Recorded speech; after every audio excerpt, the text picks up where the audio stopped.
주시는 하나님의 말씀을 읽고 말씀 함께 묵상하도록 하겠습니다.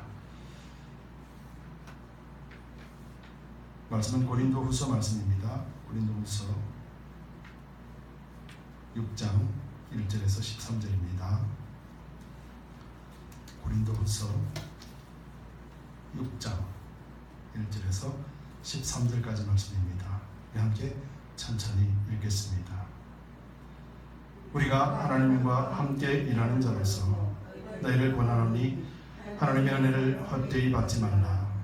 가라사대 내가 은혜 베풀 때에 너를 돕고 구원의 날에 너를 도왔다 하셨느니 보라 지금은 은혜 받을 만한 때요 보라 지금은 구원의 날이로다. 우리가 이 직책이 해방을 받지 않게 하려고 무엇에든지 아무에게도 거리끼지 않게 하고 오직 모든 일에 하나님의 일꾼으로 자천하여 많이 견디는 것과 환난과 궁핍과 고난과 매맞음과 다침과 요란한 것과 수고로움과 자지 못함과 먹지 못함과 깨끗함과 지식과 오래 참음과 자비함과 성령의 감화와 거짓이 없는 사랑과 진리의 말씀과 하나님의 능력 안에 있어 의의 병기로 좌우하고 영광과 욕됨으로 말미암으며 악한 이름과 아름다운 이름으로 말미암으며 속이는 자 같으나 참되고 무명한 자 같으나 유명한 자요 죽은 자 같으나 보라 우리가 살고 징계를 받는 자 같으나 죽임을 당하지 아니하고 근심하는 자 같으나 항상 기뻐하고 가난한 자 같으나 많은 사람을 부요하게 하고 아무것도 없는 자 같으나 모든 것을 가진 자로다. 고린도인이여 너희를 향한 우리 입이 열리고 우리의 마음이 넓혔으니 너희가 우리 안에서 좁아진 것이 아니라 오직 너희 심령에서 좁아진 것이니라. 내가 자녀에게만 하듯 하노니 보답하는 양으로 너희도 마음을 넓히라. 아멘. 기도하겠습니다. 주님 감사합니다. 이 시간에는 또 부정한 종을 세우셨으니 말씀을 선포케 하되 전하는 자나 듣는 자나 예수 그리스도 안에서 온전한 깨달음을 주옵소서. 이 깨달음만이 우리의 모든 삶의 영역을 변화시켜 나갈 것입니다. 이 시간 성령께서 온전하게 주장하여 쫓기를 간절히 바라고 하며 예수 그리스도 이름 받들어 감사하며 기도드리옵나이다. 아멘. 우리 함께 또 성경을 드시고 더 힘차게 선포하도록 하겠습니다. 하나님의 말씀은 내 말의 등이요 내게 들리칩니다. 내가 말씀을 지키면 하나님께서 말을 지키십니다. 아멘. 하나님이 우리와 함께 하십니다. 여러분 하나님이 함께 하신다라는 말 많이 듣습니다. 그런데 이 함께 한다라는 이 말의 의미 속에는 너무도 깊고 넓은 하나님의 은혜가 담겨져 있습니다. 하나님이 함께 한다라는 것, 바로 이것은 하나님이 우리와 늘 동행하신다는 것이죠. 24시간 우리 호흡하는 동안 내내 하나님이 우리와 동행하신다는 것입니다. 성령이 예수 그리스도께서 말씀이 우리로 하여금 그렇게 동행하신 것이지요. 바로 이것이 하나님 안에서 축복입니다. 바로 이것을 깨닫는 것이 온전한 누림의 시작입니다. 그리스도 안에 하나님의 나라 안에 누리는 것이 그리스도인으로서 교회로서도 마땅한 것이지요. 바로 이 누림이 여러분들과 여러분 가정과 여러분들 생업 위에 넘쳐나기를 예수 그리스도의 이름으로 축복합니다. 어떤 사람들은 이 온전한 누림을 살지 못하고 오히려 죄의 종로를 타면서 멸망의 길을 가는 사람들이 있습니다. 요즘 뉴스에 떠들고 있는 JS라고 하는 것 여러분들 들어보셨죠?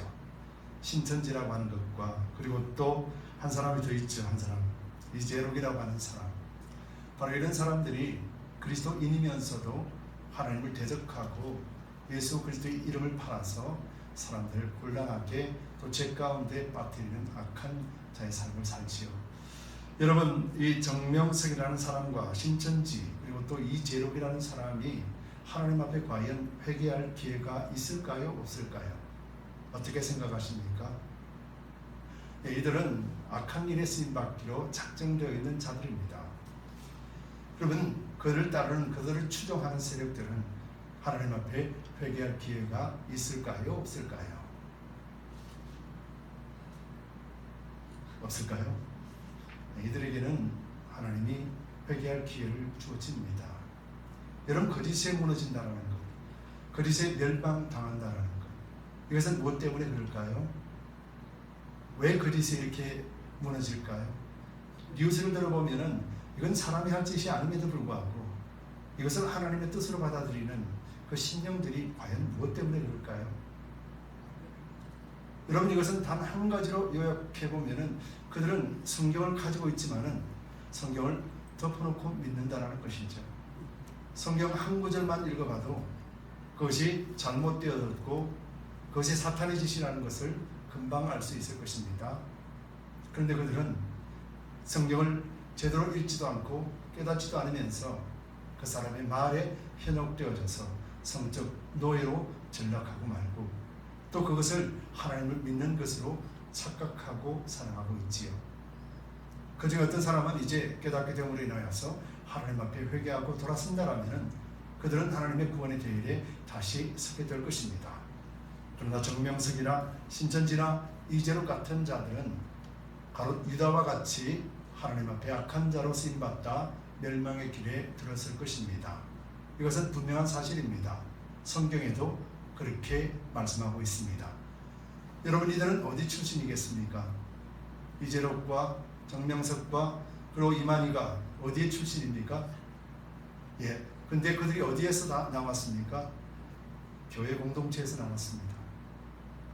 교회에서 나왔다라는 것이죠. 성경 그렇게 말씀하고 있죠. 그들은 교회에서 나왔다 그렇게 말합니다. 그들은 하나님의 말씀을 하나님으로 받지 아니하고 그들 지식과 육체로서 받기 때문에요. 그래서 하나님을 알지도 못하며 그들 스스로가 그 지혜로서 하나님의 말씀을 왜곡시켜버리고 세상 집단화시켜버린 것이죠. 바로 이것이 가라지요 성경 안에서 이단 사상들이 나왔다는 하는 바로 교회 공동체에서 나타나는 것입니다. 이들이 출신이 교회입니다. 여러분, 이것을 우리는 잊지 말아야 될 것입니다. 여러분, 교회는 거룩한 곳입니다. 그러나 교회에 있는 사람들이 다 거룩한 자가 되어야 됨에도 불구하고 그렇지 못합니다. 거룩한 자가 되기 위해서는 딱 한 가지만 있으면 됩니다. 바로 예수 그리스도를 믿는 믿음과 그리스도 안에 있는 것입니다. 그리스도 안에 있을 때 우리는 거룩해지는 것이고 그리스도 밖에 있을 때 우리는 죄인이요 타락한 존재가 되는 것입니다. 우리 스스로가 뭔가를 잘했기 때문에 의인이요 우리 스스로가 뭔가를 잘못했기 때문에 하나님의 심판을 받는다라고 하는 잘못된 신앙관에서 이제는 벗어날 때입니다. 여러분, 왜 세상에 이것이 지금 떠들썩하게 드러나고 있을까요? 여러분, 그들이 원하는 것은, 세상이 원하는 것은 교회 공동체가, 하나님이 세운 거룩한 공동체가 이런 집단이다, 이런 피력적인 집단이다, 그러면서 복음을 방해하고 하나님을 방해하기 위하여서 사단이 전략적으로 나오는 것 아니겠습니까? 우리는 영적으로 바라본다면 이것을 금방 구분할 수 있습니다. 그렇기 때문에 우리는 더욱더 뭘 해야 되겠습니까? 그것에 눈을 기울이는 것이 아니라, 그 말에 귀를 기울이는 것이 아니라 더욱더 하나님 앞으로 나아가며 그리스도와 함께 살아가기 위하여서 말씀과 기도 속에 성령을 의지하며 살아가야 될 것입니다. 바로 이것이 하나님이 저와 여러분들에게 원하는 것이지요. 여러분, 인간이 창조된 뒤로 인간에게 엄청난 지혜를 주셨죠, 그죠? 과거에는 먼 거리를 간다거나 바다를 건너간다거나 하늘을 나는 것을 생각지도 못했습니다. 그런데 인간의 지혜를 통하여서 이제 하늘을 날 수도 있으며 배를 가로질러 갈 수 있으며 또 육지로는 먼 거리라도 자동차를 타고 가게 되죠. 여러분, 비행기나 배나 자동차라는 것은 인간의 지혜로 만들었습니다. 그런데 여러분, 그 먼 거리를 그냥 걸어간다라면 얼마나 힘들겠습니까? 얼마나 지치겠습니까? 그런데 비행기라는 것과 배라는 것과 자동차에는 여러분들이 그냥 가만히 앉아 있으면 목적지에 도달하는 것이죠. 여러분, 이것이 바로 예수 그리스도와 함께 하는 것입니다. 우리가 그리스도 안에 있다라는 것은 바로 이런 의미예요. 그리스도께서 걸어가시고 그리스도께서 나가시는 모든 방향에 우리가 그저 그리스도 안에 있으면 바로 우리가 그리스도의 길을 걸어갈 수 있다. 성경이 그것을 말씀해주고 있는 것이에요. 그렇기 때문에 우리가 뭘 집중해야 되겠습니까? 그리스도인으로서 이 땅에서 뭔가를 만들어내야지, 뭔가 살아내야지, 하나님 기뻐하시는 일들을 많이 해야지. 여러분, 이거 절대적으로 잘못된 것입니다. 여러분, 우선적으로 여러분들이 그리스도 안에 있을 때 그 일을 하나님이 하십니다. 이것이 신앙이고 이것이 성경이 우리에게 끊임없이 말씀해주고 있는 것입니다. 여러분, 이 성경을 외면한다면 우리는 우리의 노력을 통하여서, 우리의 수고와 헌신을 통하여서 이루고자 했던 유대인들처럼 그런 종교의식에 사로잡혀 매일같이 힘들고 지침을 경험하게 될 뿐입니다. 그러나 그리스도 안에 있는다면 우리가 하는 것이 아니라 하나님이 일하시기 때문에, 그래서 우리는 그리스도와 함께 매일같이 그 마음을 빼앗기지 아니하고 그 기쁨에 동참하게 되는 것이에요. 여러분, 이것이 성경에서 말씀하시는 그리스도 안에 있는 자의 모습이고, 바로 이 모습이 그리스도인으로서 누림의 삶을 사는 것이라는 것이에요. 우리가 뭘 할 수 있겠습니까? 우리가 무엇을 만들어낼 수 있으며 우리가 한 영혼이라도 구원시킬 수 있겠습니까? 우리의 노력과 수고로 인해서 한 사람이라도 기쁘고 만족하게 만들어줄 수 있겠습니까?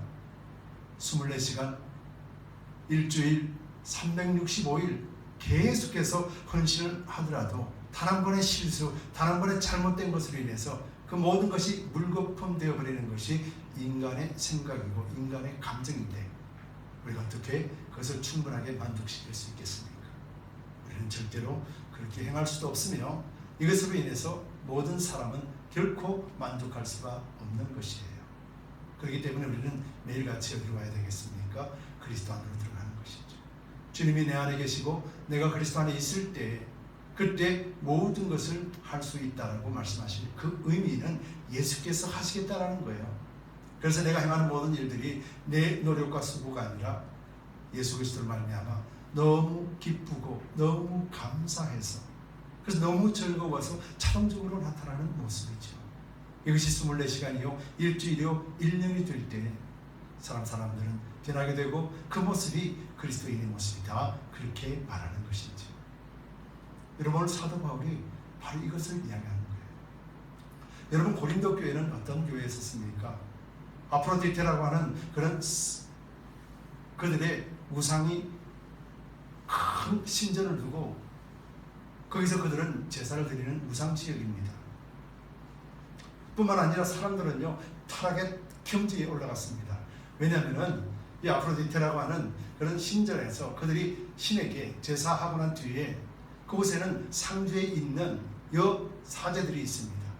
그래서 그 제사가 끝나고 나면은 그 여사제들과 함께 성적인 그런 향락을 즐깁니다. 이것이 그들의 제사의 마지막 부분이에요. 그렇게 해야만 제사가 완성되는 거예요. 종교가 그런 타락의 길을 걸어갔기 때문에 거기에 있는 고린도에 있는 모든 사람들이 어떻게 했습니까? 성적 타락은 죄의식이 아니라 너무도 당연하다는 것이죠. 고린도 교회도 마찬가지입니다. 고린도 교회도 이런 성적 타락이 교회 안에서 만연되어 있습니다. 뿐만 아니라 그곳에서 나타나는 사람들이, 특별히 그곳을 향하여서 복음을 전했던 사도 바울은 그들에게 그리스도와 함께 있음을 전했습니다. 그런데 그들에게는 이것이 너무도 힘든 것이죠. 여러분, 제가 조금 전에 말씀드렸습니다. 그리스도와 함께하는 것은 그리스도 안에 있는 것이고, 그리스도 안에 있는 것은 우리의 모든 삶의 영역을 주님 앞에 맡기는 것이죠. 그런데 그리스도 밖에 있는 것은 무엇이겠습니까? 세상에 살면서 세상의 가치관이나 세상의 삶의 목적을 두고 살아가는 것이죠. 그런데 그리스도 안에 있다는 것은 세상의 가치관이나 세상의 목적과는 반대되는 길을 가는 것이며, 세상의 가치관을 부숴버리고 새로운 하나님의 나라의 가치관을 세우는 것입니다. 즉 이것은 엄청난 큰 파장이 있다는 것을 의미하죠. 실제적으로 저와 여러분들이 그것을 경험하고 있습니다. 실제적으로 하나님의 말씀이 들어왔을 때 온전한 순종보다는 내 육체가 어떻습니까? 내 생각이 어떻습니까? 내 경험이 어떻습니까? 하나님의 말씀에 순종할 수 있겠습니까? 하나님의 말씀을 가지고 있으면서도 불구하고 내 생각에는 말이지요, 내 느낌에는 말이지요, 내 감정에는 말이지요 라고 하면서 하나님의 말씀을 거부하고 불순종하려고 하는 그런 역동적인 반항의 힘이 얼마나 많이 나타나고 있습니까? 그래서 하나님 주시는 참된 평안과 누림의 삶을 전혀 살지를 못합니다. 왜요? 내 생각에는 아닌 것은 아니기 때문에, 내 감정에는 받을 수 없는 것들이 너무도 많기 때문에. 하나님의 말씀이 그렇습니다. 하나님의 말씀이 내 속에 들어왔을 때 나를 변화시키는 힘과 권세와 능력이 있다고 그랬습니다. 우리에게 필요한 것은 그 믿음으로 온전하게 말씀 앞에 순종하는 것이라고 그랬습니다. 순종이 어떤 것이겠습니까? 말씀이 그러하오니 하나님 나를 주장하여 주옵소서. 말씀이 그러하오니 하나님 나를 변화시켜 주옵소서. 말씀이 그러하오니 내가 그리스도와 함께 나아가겠습니다. 말씀이 그러하니 내가 용서하겠습니다. 말씀이 그러하니 내가 이해하겠습니다. 말씀이 그러하니 내가 함께 세워져 나가겠습니다. 하나님, 나에게는 그런 능력이 없으니 주님께서 나에게 그런 힘과 능력을 주셔서 하나님의 말씀을 직행할 수 있는 그런 삶을 살게 하여 주옵소서. 이렇게 겸손하게 엎드리며 가는 것, 바로 이럴 때 하나님은 진짜 함께할 것을 경험하게 될 거고 하나님의 함께하심을 체험하게 되는 것이죠. 그런데 내 생각과 내 경험은 그렇지 않습니다. 이건 아니잖아. 이건 용납될 수가 없는 것이잖아. 그러면서 우리 스스로가 난도질하며 판단하고 정죄하는데 앞장서게 되는 것이죠. 여러분, 오늘 고린도 교회가 그랬다라는 것이에요. 사도 바울은 얼마나 많은 사랑을 가지고 복음을 전했습니까? 그런데 고린도 교회는 바로 그 바울의 사랑을 왜곡시켜버렸다 이 말이죠. 그래서 고린도 후서는 눈물의 서신입니다. 고린도후서 2장 4절에 보면은 바울은 이렇게 고백하고 있어요. 내가 큰 환난과 애통한 마음이 있어 많은 눈물로 너희에게 섰노니 이는 너희로 근심하게 하려 한 것이 아니라 오직 내가 너희를 향하여 넘치는 사랑이 있음을 너희로 알게 하렵니다. 이거 무슨 말이에요? 고린도는 지금 사도 바울의 그 사랑을 의심하고 사도 바울을 받아들이지 않고 있다는 것을 의미하고 있는 것이에요. 사도 바울이 복음을 전했습니다. 그들이 성적 타락으로 가고 있는 길, 그들이 예수를 믿는다면서도 자기 생각, 자기 주관대로 사는 모습들, 그것 아니라는 거예요. 교회 안에서도 타락하고 교회 안에서도 성적인 타락에 만연해 있으면서도 이것이 맞다라고 여기는 어리석음 앞에 바울은 아니다라고 분명히 말하고 있습니다. 근데 그들이 왜 넘어갔을까요? 바로 거짓된 선지자들, 바로 이재록이라고 하는 사람과 정명석과 같은 그런 존재들을 위해서 그들이 생각이 뒤집어진 거예요. 그래서 바울이 고린도 교회에 찾아갑니다. 가서 그들에게 다시 일깨워주기를 원하지만은 그들은 고린도 교회는 바울을 거부해버립니다. 바울은 그 거부함을 가지고 돌아와서 에베소에서 이 고린도서를 기록했던 것이었죠. 바울은 그들에게 원망이나 불평함 전혀 없습니다. 바울은 그들에게 이렇게 겸손하게 그리고 또 단호하게 말하는 것이지요. 11절에서 13절 마지막 절에 보면은 고린도인들이여 너희를 향하여 우리의 입이 열리고 우리의 마음이 넓었으니 너희가 우리 안에서 좁아진 것이 아니라 오직 너희 심정에서 좁아진 것이에요. 바울은 하나님의 말씀을 전하고 복음을 전합니다. 그러나 그들의 마음은 왜곡되어 있고 빼딱선을 타고 있기 때문에 사도 바울의 말을 전혀 들어먹지를 않는 것이지요. 13절에서 이렇게 말합니다. 내가 자녀에게 말하듯 하노니 보다 많은 양으로 너희도 마음을 넓히라 라고 이렇게 말을 합니다. 여러분, 마음을 넓힌다는 것이 무엇이겠습니까? 좁은 시선을 갖고 좁게 생각하는 것을 이제는 하나님 주시는 말씀을 기준으로 인하여서 마음을 넓히라는 거예요. 이 마음을 넓히라는 것은 인간 스스로가 할 수 없는 것이지요. 하나님의 말씀에 의해서, 그래서 우리 마음이 새롭게 된 자로서 하나님의 말씀의 기준을 하여서 보라, 그 말이에요. 여러분, 바울은 그들에게 이렇게 말합니다. 그러면서 왜 사도 바울이 끝까지 너희를 포기하지 아니하고 너희를 놓칠 수 없으며 끝까지 내가 이 일을 감당해야 되는가에 대해서 본문 6장 1절로부터 바울은 이렇게 설명하고 있습니다. 6장 1절에 우리가 하나님과 함께 일하는 자로서, 바울은 그렇게 말하죠. 누구와 함께 했어요? 하나님과 함께 일하는 자 그랬습니다. 바울은 스스로가 일하는 것이 아니에요. 하나님과 함께 일한다 그랬습니다. 조금 전에 설명드렸듯이 바울의 생각과 바울의 경험과 지식대로 행하는 것이 아니라 바울은 하나님 앞에서 성령으로 충만해졌고 다메섹에서 예수 그리스도를 만나고 난 뒤부터 그리고 3년간의 아르바 광야에서 하나님 깨닫게 해주신 그 말씀의 깊이와 넓이를 다 체험하고 난 다음에 하늘의 비밀들을 알고 하늘의 놀라우신 비밀들을 경험하고 난 뒤에 비로소 하나님이 나와 함께 하심을 깨닫고 비로소 전도에 앞섰고 그리스도의 복음을 전하는 자입니다. 그래서 그리스도 늘 나와 함께 한다는 것을 조금도 잊지 않았던 사람이 바울입니다. 그래서 이렇게 말합니다. 우리가 하나님과 함께 일하는 자로서 너희를 권하노니 라고 말합니다. 이것은 내 생각이 아니다 하는 것이죠. 하나님 너희에게 권한다. 그러면서 하나님의 은혜를 헛되이 받지 말라라고 말합니다.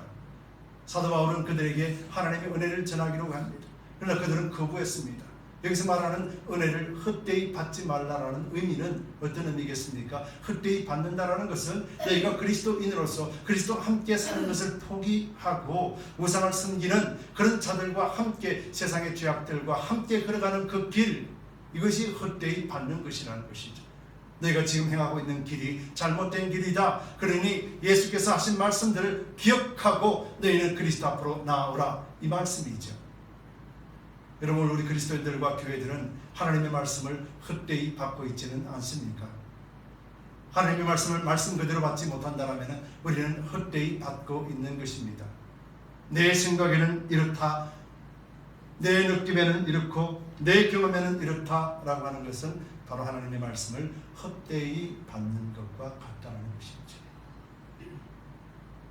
여러분, 정명석이나 이재록이나 신천지는 우리가 알지요. 그 사람들은 하나님 앞에 심판으로 인하여 멸망당하는 것은, 그렇죠. 그럼 이건 어떻습니까? 그리스도인으로서 정죄하고 그리스도인으로서 판단하고 그리스도인으로서 미워하고 그리스도인으로서 용서하지 못하고 그리스도인으로 인해서 하나가 되지 않고 분열시켜버린다는 이 죄는 어떨까요? 성경에는 이 죄 또한 사형에 해당하는 죄라고 분명하게 말하고 있습니다. 거짓말하는 것, 도둑질하는 것 다 사형에 해당하는 죄라고 말하고 있습니다.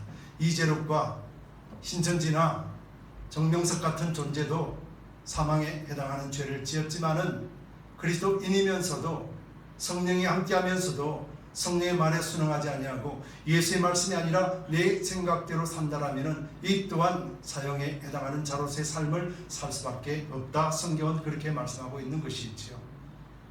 여러분, 이 모든 것이 어디서부터 나왔습니까? 사단으로부터 나왔고 세상으로부터 나왔습니다.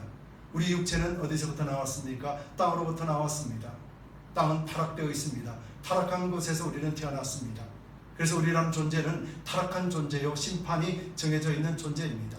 그런데 그리스도의 빛이 비춰질 때 그 빛을 거부해 버린다라면 우리는 그리스도인이 아니라 정명석과 같이 그런 타락의 길을 선택한 자와 같이 그런 죄를 범하고 있는 것이죠. 여러분, 예수를 믿는 것은 결단코 재미삼아 쉬운 것이 아닙니다.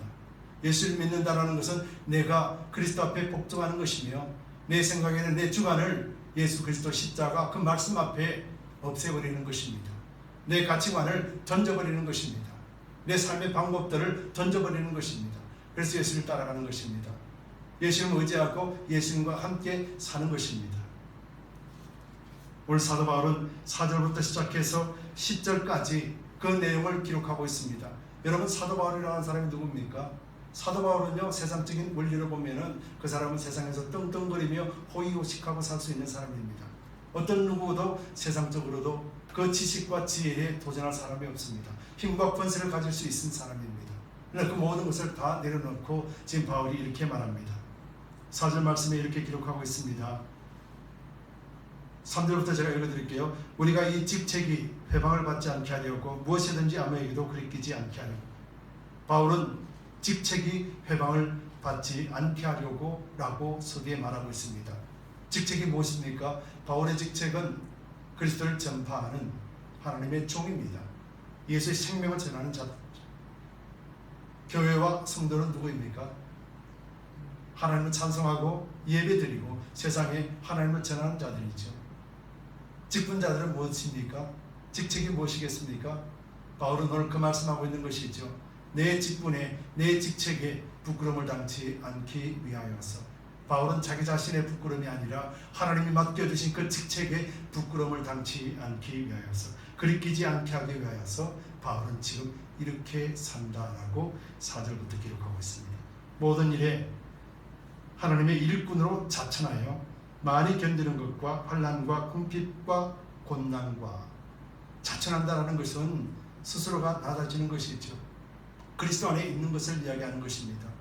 자기가 가지고 있던 모든 것들을 배설물로 여기고 이제 그리스도 예수 한 분만 섬기는 그 마음으로 그리스도 안에 있는 것입니다. 자기가 죄인임을 알고 낮아진 존재인 걸 알고 예수 없으면 살아갈 수 없다는 것을 알기 때문에요. 그러면서 이제 5절 말씀에 매맞음과 갇힘과 요란한 곳과 수고로움과 차지 못함과 먹지 못함과 바울은 복음을 전하기 위해서 다녔습니다. 어느 누구도 바울을 환영할 수 있는 사람은 오직 바울의 마음을 알고 성령 안에서 하나가 된 자들 외에는 바울을 거부했습니다. 바울의 복음을 거부하고 시기하고 바울을 죽이려고 했습니다. 바울은 그러한 것들을 다 견디며 나아갔습니다. 예수 그리스도의 복음 생명을 전하기 위해서요. 6절 말씀에 깨끗함과 지식과 오래 참음과 자비함과 성령의 감화와 거짓이 없는 사랑과 진리의 말씀과 하나님의 능력 안에 있어 의의 병기로 좌우하고, 여러분 하나님의 말씀과 하나님의 능력을 오른편과 왼편에 가지고 있었다라는 거예요. 전신갑주를 입고 나아갔다라는 것입니다. 한마디로 예수 그리스도와 덧입고 그리스도와 함께 모든 일에 동행하며 갔다 그 말하는 것이죠. 바울은 지식으로도 사람을 사귈 수 있으며 바울은 지식으로도 넉넉히 사람들을 굴복하게 할 수 있는 지식이 있습니다. 그럼에도 불구하고 바울은 그런 것들을 전혀 사용하지 아니하고 오직 예수 그리스도만 전파했습니다. 그랬더니 그 결과들이 어떻게 나타납니까? 8절에서 영광과 욕됨으로 말미암으며 악한 이름과 아름다운 이름으로 말미암으며 속이는 자 같으나 참되고 무명한 자 같으나 유명한 자요 죽은 자 같으나 보라 우리가 살고 징계를 받는 자 같으나 죽임을 당하지 아니하고 근심하는 자 같으나 항상 기뻐하고 가난한 자 같으나 많은 사람을 부유하게 하고 아무것도 없는 자 같으나 모든 것을 가진 자로다. 여러분 이 말씀을 어렵게 해석하지 마시기 바랍니다. 세상적으로 보면은 바울은 세상에서 욕됨을 당했습니다. 예수의 복음을 전하다가 욕됨을 당했습니다. 그러나 하나님은 바울을 영광의 자리에 서게 하십니다. 세상은 바울이 전하는 예수를 알지 못하기 때문에 바울을 악한 자로 부릅니다. 그런데 하나님은 복음을 가진 자에게 하나님은 아름다운 이름 거룩한 자라 말씀합니다. 이름이 없는 것 같지만 유명하다 했습니다. 바울은 세상 사람들, 세상 권세 속에 사는 자가 아니기 때문에 그들에게는 천하고 비천한 존재이지만 유명한 자였습니다. 그는 복음을 전하는 자이기 때문에 그들이 미워하는 감정 속에서도 그 이름이 떨어져 날아갔다는 것이죠. 죽은 자 같으나 보라 우리가 살고, 바울은 마치 죽는 것처럼, 그리고 바울은 죽임을 당하는 살인하기 위해서 쫓아오는 자들이 얼마나 많았습니까? 마치 곧 죽을 것 같은 바울이었지만은 하나님 편에서는 바울은 죽지 않았습니다. 바울은 그 직분을 감당하기 위해서, 사명을 감당하기 위해서 하나님은 끝까지 살리셨습니다. 근심하는 자 같으나 항상 기뻐하고, 바울은 감옥에도 갇히며 사람들에게 외면당하고 사람들이 환영받지 못하는 소속에서 세상 관점에 보면은 너무도 외롭고 처절한 삶이라고 생각할 것입니다. 그래서 매일같이 근심할 수밖에 없는 자라고 말할 것입니다. 그런데 바울은 근심이 하는 것이 아니라 그리스도 안에서 그 모든 배척함에 있어서도 하나님 주신 그 기쁨이 이 모든 것을 덮어내고도 남음이 있기 때문에 그는 감옥에서조차도 하나님을 찬양하고 그 기쁨을 하나님 앞에 올려드렸던 것이었죠. 바울은 지금 그 이야기하는 것입니다. 가난한 자 같으나 많은 사람을 부유하게 하고, 세상의 관점에서 보면은 바울은 모든 것들을 배설물로 여겼기 때문에 바울은 가진 것이 없습니다. 입고 있는 옷이 다고 예수 그리스도 외에는 없습니다. 세상 관점에서 보면은 가난한 자입니다. 하나도 없는 자입니다. 물질로 줄 수 있는 자가 아닙니다. 그런데 부유하다 했습니다. 생명을 전하는 것이지요. 사람을 살리는 생명을 전하는 자이기 때문에 부유하다 말합니다. 세상의 부와 명예는 한 생명을 살릴 수 없지만 사도 바울이 가지고 있는 그 복음은 생명을 살리는 것이기 때문에, 그래서 세상 관점에서 보면 가난한 자 같으나 나는 실제적으로는 부유한 자다 말하는 것이죠. 여러분 오늘 교회들이 왜 타락하겠습니까? 교회들이 세상 가치로 인하여서 그 물질에 사로잡혀 만몬과 겸하여 섬길 수 없다라고 하신 말씀이 오지 않습니다. 어떤 교회는 잔고가 수백만 불이 있다고 합니다. 그런데 지금 보면은 그 교회는 온전한 교회가 되지 못하고 있습니다. 물질을 위해서 매일같이 싸우고 내분이 일어납니다. 어떤 교회들은 세속합니다. 내 자식에게 그것을 물려줍니다. 여러분 이것을 바라보면서 성도들은 바르게 분별하지 못합니다. 그리고 이것을 옳다고 여깁니다. 타락한 모습입니다. 여러분 우리는 가난한 자라는 것은 세상에 비유해서 우리는 가난한 것입니다. 그러나 세상에 줄 수 없는 것, 세상에 가질 수 없는 것, 생명을 줄 수 있는 자이기 때문에, 하나님을 가진 자이기 때문에, 이 모든 우주 만물의 주인 되시는 하나님과 함께하는 자이기 때문에, 그래서 우리는 부유하다라고 말할 수 있어야 될 것입니다. 여러분, 우리는 세상에 가진 사람이 없는 것, 아무것도 없는 사람들을 무시하고 멸시하는 것이 세상의 세태라면, 우리는 그들과 함께 그리스도 복음을 전하며 우리 스스로가 나라는 자로 청하면서 예수 그리스도와 함께함으로 우리는 부한 자에게, 생명을 전하는 자에게 담대하게 설 수 있어야 될 것입니다. 어떤 환난과 핍박이나 고난이 온달지라도 그것에 대해서 마음을 빼앗기지 않아야 될 것입니다. 우리 스스로는 아무것도 할 수 없습니다. 우리 감정을 건드리고 우리 자존심을 건드리면 우리는 금방금방 무너질 수밖에 없는 존재입니다. 그러나 이것은 분명히 알아야 될 것은, 우리가 행하는 일은 내 일이 아니라 바로 하나님의 일이며, 우리에게 맡겨주신 그 직분에 부끄럽지 아니하도록 우리는 매일같이 그리스도와 함께 있어야 되는 것입니다. 여러분, 바울은 그렇게 증명합니다. 자기 자신이 편했던 것, 바로 예수 그리스도로 말미암아 그 풍요로움 속에 들어갔고, 그리스도로 말미암아서 온전한 안식을 누리며 그리스도 말미암아서 우리가 누림의 삶을 살고 있는 것입니다. 여러분, 제가 그토록 강조하고 있는 누림이 무엇일까요? 여러분들이 풍요로움 속에서 세상 물질을 가지고 누리라는 것이 아닙니다. 세상이 우리를 손가락질하고 믿음의 여정 가운데 부딪히고 시련과 고통에 다가올지라도 그곳에서 마음 빼앗기지 아니하고 오직 하나님 한 분만을 전대적으로 섬기며 신뢰하며 의지하는 것, 바로 이것이 누림의 시작입니다. 하나님 주시는 평안, 그 샬롬이라는 것은 세상에 주지 못하는 것이며 세상이 갖지 못하는 것이며 세상이 없는 것이기 때문에요. 하나님 주신 그 평안이 여러분들에게 넘쳐나기를 원합니다. 그리고 평안이 모든 환경을 덮어내고도 아무 믿습니다. 어떤 환경이 있다 할지라도 우리는 그 속에 마음 빼앗기지 않는 것은 바로 다윗의 고백처럼 사망의 엄침한 길을 지금 가고 있다 할지라도 결단코 그 마음이 빼앗기지 않을 것은 바로 여호와께서 나와 함께 하신다는 것이죠. 이것이 바로 함께하는 의미입니다. 함께하는 것은 하나님과 더불어서 동행하는 것이며 1대1로 동행하는 것이 아닙니다. 함께한다는 것은 그리스도가 내 속에 들어왔고 내가 그리스도 안에 있는 것입니다. 그런데 함께한다는 것은 온전하게 예수께서 이루어 주셨지요. 로마서 5장 1절에 보면은, 그러므로 우리가 믿음으로 의롭다 하심을 얻었은즉, 여러분 예수 그리스도를 믿으시지요. 믿는다라면 여러분들은 이제 의인이라고 말씀하고 있는 것이죠. 의인은 하늘에 속한 자이라는 것입니다. 의인에게는 근심과 걱정이 없는 것입니다. 여러분, 하늘나라에서도 여러분들이 일하고, 하늘나라에서도 수고하고, 하늘나라에서도 싸우고, 하늘나라에서도 용서하지 못하고 그런 것인가요? 그렇지 않습니다. 하나님의 나라에서는 이런 것들이 없습니다. 그러면 이 없는 이것이 오늘 믿는 믿음 가운데 있는 여러분들에게 이미 주셨다는 것입니다. 그렇다면 우리는 이 믿음 안에서 누리는 것이 마땅하지 않겠습니까? 그러므로 우리가 믿음으로 의롭다 하심을 얻었은즉 우리 주 예수 그리스도로 말미암아 하나님으로 더불어 화평을 누리자. 로마서에서 누리자 했습니다. 사도 바울은 이제 얼마 있지 않으면 죽는 사람입니다. 로마에 가서 이제 그는 순교하게 될 것입니다. 그럼에도 불구하고 그는 그리스도와 함께 화평을 누리며 그 직분에 부끄러움 없는 삶을 살기로 작정하며 오히려 고린도 교인들에게 너희 마음을 넓히라 라고 권면하고 있는 것이죠.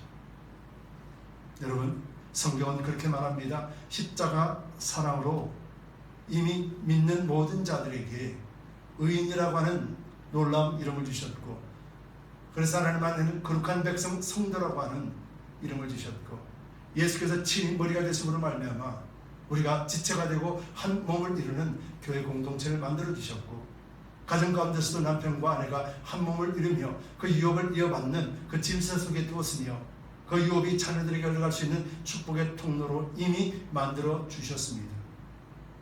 그런데 우리는 예수님 외에 전부 다 받아들이면서 예수님만 받지 못하고 세상이 주는 쾌락과 육체를 떠나 멸망의 길을 가고 있으면서도 하나님 주시는 평안과 그 위로를 전혀 누리지 못한다면 예수의 십자가는 헛된 것인가요? 여러분, 이 누림은 바울의 것인가요? 이 누림은 베드로만의 것인가요? 이 누림이 여러분들 것입니다. 그리스도 안에 있다라면 우리는 이 누림으로 말미암아 하나님과 늘 함께합니다. 육체 옷을 입지만은 우리 심령 속에 하나님 계시고 성령으로 말미암아 하늘나라의 빛을 하나님의 말씀을 통해서 끝없이 우리에게 비춰내고 있을 때 우리는 내 생각과 내 지식으로 말씀을 거부하는 것이 아니라 순종함으로 말미암아 믿음으로 주신 그 의롭다라고 하신 그 믿음으로서 반응하시기 바랍니다. 그랬을 때 우리는 그리스도 안에서 참다운 믿음의 생활, 참다운 성숙된 자로서 우리는 자라게 될 것입니다. 여러분, 더 이상 우리 종교 생활에 머물러서 고민하고 미워하고 시기하고 아파하고 고통 속에 있지 맙시다. 교회는 그런 곳이 아닙니다. 교회는 그리스도 안에서 기뻐하고 즐거워하고 용서하고 화합하며 한 몸을 이루는 것이며 그래서 하나님의 영광을 충만하게 드러내는 것이며 그래서 세상 가운데 예수의 충만이 흘러가도록 만드는 오아시스와 같은 존재입니다.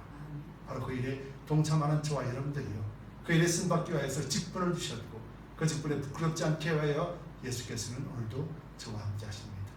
바로 성경 66권 말씀을 통하여 여러분들과 함께하고 여러분들 혈관을 통해서 여러분 골수에 하나님의 말씀이 흐르고 있으며 하나님의 말씀이 새겨져 있습니다. 그래서 여러분들은 하나님의 것입니다. 여러분 세상에 어떤 권세가 있다 할지라도 여러분 결단코 하나님의 사랑을 빼앗을 수 없다라고 말씀하신 그 확실에 찬 하나님의 사랑이 여러분을 덮어내고 여러분 가정을 덮어내고 여러분 생각과 여러분 가는 곳곳마다 그 사랑으로 충만하고 흘러넘치는 복된 통로가 되시기를 예수 그리스도 이름으로 축복합니다.